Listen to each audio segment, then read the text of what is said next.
सोचिए, एक अकेली कोशिका और उससे बनता है एक पूरा इंसान।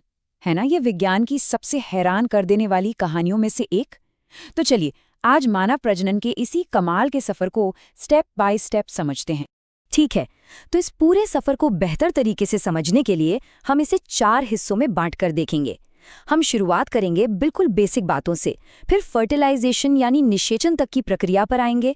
उसके बाद देखेंगे कि गर्भाशय में विकास कैसे होता है, और आखिर में इस सब पर उम्र का क्या असर पड़ता है, इस पर भी बात करेंगे।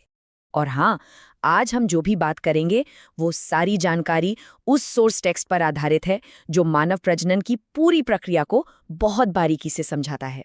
तो ठीक है, पूरी प्रक्रिया में गोता लगाने से पहले, है ना, चलो 2 सबसे बुनियादी बातों को समझ लेते हैं। ये वो फंडामेंटल्स हैं जो हमारे सोर्स में भी बताए गए हैं। तो सबसे पहली और सबसे जरूरी बात, इंसान विविपरस यानी सजीव प्रजक होते हैं। अब इसका मतलब क्या है? बड़ा आसान सा मतलब है कि हम उन जीवों की तरह नहीं हैं जो अंडे देते हैं। इंसानों में शिशु का पूरा विकास माँ के शरीर के अंदर होता है और फिर एक जीवित बच्चे का जन्म होता है।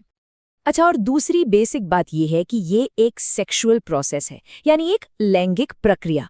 मतलब एक नई जिंदगी बनाने के लिए 2 अलग अलग तरह की रिप्रोडक्टिव सेल्स का आपस में मिलना जरूरी होता है। और पता है, यही वो प्रोसेस है जो माता पिता दोनों के जेनेटिक गुणों को मिलाकर एक बिल्कुल यूनिक बच्चे को जन्म देती है। चलिए, तो अब जब बेसिक्स क्लियर हो गए हैं तो उस प्रोसेस पे आते हैं जहां से असल में सब कुछ शुरू होता है, फर्टिलाइजेशन। देखते हैं वो शुरुआती स्टेप्स कौन से हैं जो एक नई जिंदगी की नींव रखते हैं। हमारा सोर्स इस शुरुआती फेज को 4 बहुत जरूरी स्टेप्स में तोड़ता है। सबसे पहला है गैमीटोजेनेसिस, यानी गैमीट्स का बनना। इसके बाद होता है इंसेमिनेशन, फिर फर्टिलाइजेशन, और आखिर में बनता है जाइगोट, जो कि जिंदगी की सबसे पहली सेल होती है। तो हर चीज की शुरुआत होती है गैमीटोजेनेसिस से। ये वो बायोलॉजिकल प्रोसेस है जिससे पुरुषों में स्पर्म और महिलाओं में ओवम यानी एग बनता है। असल में ये वही स्पेशल सेल्स हैं जिनमें एक नई जिंदगी शुरू करने के लिए सारी जेनेटिक इन्फॉर्मेशन मौजूद होती है। इंसेमिनेशन के बाद आता है वो कह सकते हैं एक जादुई पल, जिसे फर्टिलाइजेशन कहते हैं। ये वो मोमेंट है जब लाखों स्पर्म में से कोई एक सक्सेसफुली एग के साथ फ्यूज हो जाता है और दोनों मिलके एक बन जाते हैं। और इस फ्यूजन का नतीजा वो है जाइगोट, बस एक अकेली कोशिका। लेकिन सोचिए, इसी एक सेल में एक नए बिल्कुल यूनिक इंसान का पूरा जेनेटिक ब्लूप्रिंट मौजूद होता है। वाकई में जिंदगी का सफर इसी एक कोशिका से शुरू होता है। तो ठीक है, पहली सेल तो बन गई, पर कहानी यही खत्म नहीं होती, बल्कि यहीं से तो शुरू होती है। इसके बाद क्या होता है? अब हम गर्भाशय के अंदर होने वाले उस डेवलपमेंट के सफर को देखेंगे जहां ये एक सेल एक एम्ब्रियो में बदल जाती है। ये टाइमलाइन देखिए, ये डेवलपमेंट के पूरे सीक्वेंस को दिखाती है। जाइगोट डिवाइड होकर एक स्ट्रक्चर बनाता है जिसे ब्लास्टोसिस्ट कहते हैं। फिर ये ब्लास्टोसिस्ट यूट्रस की दीवार से अटैच हो जाता है और यहीं से शुरू होती है जेस्टेशन यानी गर्भावधि। और ये पूरा सफर खत्म होता है पार्चुरेशन यानी बच्चे के जन्म पर।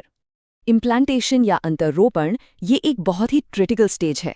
यहीं पर वो डेवलप हो रहा है एम्ब्रियो यूट्रस की दीवार से जाकर चिपक जाता है। और ये कनेक्शन ये बहुत ज़रूरी है क्योंकि इसी के ज़रिए उसे माँ से न्यूट्रिशन और ऑक्सीजन मिलना शुरू होता है, जो आगे की ग्रोथ के लिए बेहद ज़रूरी है। तो इम्प्लांटेशन से लेकर जन्म तक का ये जो पूरा टाइम पीरियड है, इसे ही जेस्टेशन या गर्भावधि कहते हैं। ये वाकई कमाल का दौर है जब एक सेल से धीरे धीरे एक पूरा बच्चा डेवलप होता है। चलिए, अब अपने आखिरी हिस्से पर आते हैं जो एक बहुत ही ज़रूरी पहलू है। देखिए, ये पूरी बायोलॉजिकल प्रोसेस टाइम से बंधी हुई है और उम्र का इस पर बहुत गहरा असर पड़ता है। सबसे पहली बात तो ये कि रिप्रोडक्शन से जुड़ी ये सारी घटनाएं प्यूबर्टी के बाद ही शुरू होती हैं। और ऐसा क्यों? क्योंकि यही वो उम्र है जब बॉडी रिप्रोडक्शन के लिए ज़रूरी हार्मोन्स बनाना शुरू करती है और बायोलॉजिकली मैच्योर होती है। अब उम्र के साथ पुरुषों और महिलाओं की रिप्रोडक्टिव कैपेसिटी में एक बड़ा फर्क देखने को मिलता है। पुरुषों में स्पर्म का प्रोडक्शन बुढ़ापे तक भी जारी रह सकता है, लेकिन दूसरी तरफ महिलाओं में एग बनने का प्रोसेस आमतौर पर 50 साल की उम्र के आसपास आकर रुक जाता है।